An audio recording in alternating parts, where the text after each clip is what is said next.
अब मैं टूलकिट से जुड़ी एक कहानी बताने जा रहा हूं। ध्यान से सुनिए क्योंकि इसका संबंध हमारी, आपकी, सबकी जिंदगियों से है, क्योंकि इसका संबंध हमारे पर्यावरण से है। दिशा रवि की गिरफ्तारी के सूत्र इसी कहानी में छिपे हैं। सरकार ने साल 2020 में पर्यावरण संबंधी नीति को बदलने की कोशिश की थी, लेकिन उसे असफलता हाथ लगी थी। दिशा रवि स्वीडन की पर्यावरण कार्यकर्ता ग्रेटा थनबर्ग के बहुचर्चित कार्यक्रम फ्राइडे फॉर फ्यूचर से जुड़ी रही हैं। इस कार्यक्रम के तहत ग्रेटा थनबर्ग ने दुनिया भर के युवाओं से शुक्रवार का दिन पर्यावरण के संरक्षण पर जागरूकता फैलाने के लिए सुरक्षित रखने का आग्रह किया था। दिशा रवि के कामकाज को बारीकी से देखने पर आप पाएंगे कि उनकी गिरफ्तारी के लिए किसान आंदोलन के टूलकिट को सिर्फ बहाना बनाया गया है। असल में सरकार दिशा रवि को इससे कहीं बड़े मामले में सबक सिखाना चाहती है। सरकार ने कोविड महामारी की शुरुआत में लगाए गए लॉकडाउन का फायदा उठाते हुए कई तरह के कानून और संशोधन पास किए थे। सामान्य दिनों में इस तरह के बदलावों का काफी विरोध होता। इस दौरान श्रम कानूनों में बदलाव किया गया, रेलवे के निजीकरण के फैसले लिए गए, कोयला क्षेत्र का निजीकरण हुआ, कृषि कानूनों का अध्यादेश इसी दौरान पास हुआ। इन्हीं में से एक कानून था नई पर्यावरण नीति।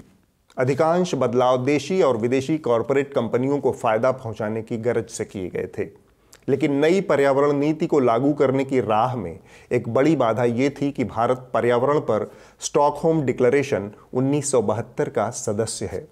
इसके तहत बने कानून कहते हैं कि उद्योगों और कथित विकास परियोजनाओं को शुरू करने से पहले उसका पर्यावरणीय प्रभाव सुनिश्चित करना बहुत जरूरी है।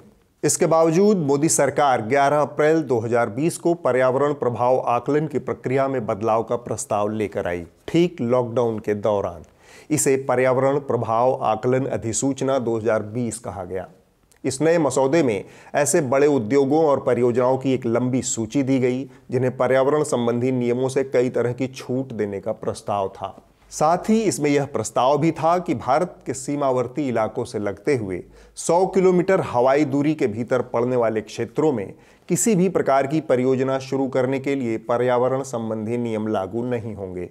सरकार ने इस प्रस्ताव पर जनता से आपत्ति और सुझाव 60 दिन के अंदर यानी 11 जून तक मांगा था। यह एक तरह की खानापूर्ति होती है जिसे कोई भी गंभीरता से नहीं लेता, लेकिन इस बार सुझाव और आपत्तियों को लेकर कुछ ऐसा हुआ जिससे भारत सरकार हतप्रभ रह गई। एक महीना बीतते बीतते पर्यावरण और वन मंत्रालय को रोजाना हजारों की संख्या में ईमेल मिलने लगे। इसमें नई नीति को रद्द करने, इस पर सुझाव देने की समय सीमा बढ़ाए जाने की मांग की जा रही थी।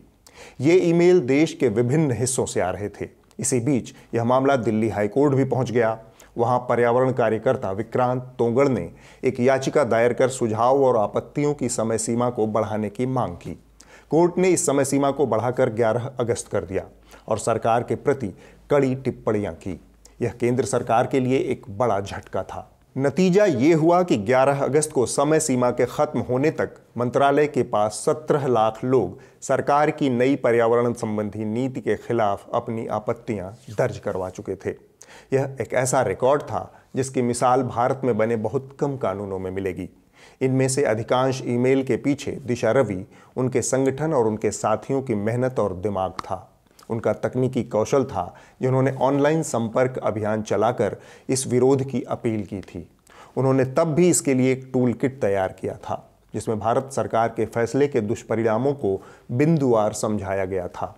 इस कैंपेन का असर सरकार और उसके आला अधिकारियों पर भी पड़ा। ग्रेटा थनबर्ग जैसे विश्व प्रसिद्ध पर्यावरण कार्यकर्ता भी इसका समर्थन कर रही थी, इसलिए वैश्विक स्तर पर इसकी चर्चा हो रही थी। वैश्विक जमात के बीच सरकार की छीछालेदर हो रही थी।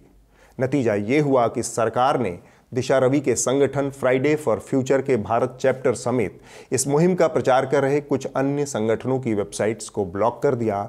उन्हें गैर कानूनी गतिविधि अधिनियम यानी यूएपीए के तहत नोटिस भेजा। बाद में सरकार ने इसे अपनी भूल माना और दिशा रवि समेत इन सभी संगठनों को आईटी एक्ट के तहत एक दूसरा नोटिस भेजा। देश विदेश के मीडिया में इसकी भी काफ़ी आलोचना हुई। दबाव में सरकार ने यह नोटिस भी वापस ले लिया, लेकिन उनकी वेबसाइटें ब्लॉक ही रहीं। दिशा रवि और ग्रेटा थनबर्ग की इस मुहिम का संज्ञान उस समय संयुक्त राष्ट्र संघ ने भी लिया। मानवाधिकारों के लिए संयुक्त राष्ट्र के उच्चायुक्त कार्यालय के विशेष दूत ने इस पर्यावरण नीति के लिए भारत सरकार की आलोचना की। दिशा रवि की गिरफ्तारी में भारत सरकार जिसे भारत को बदनाम करने की वैश्विक साजिश कह रही है, उसकी जड़ें असल में इस घटना से जुड़ी हैं।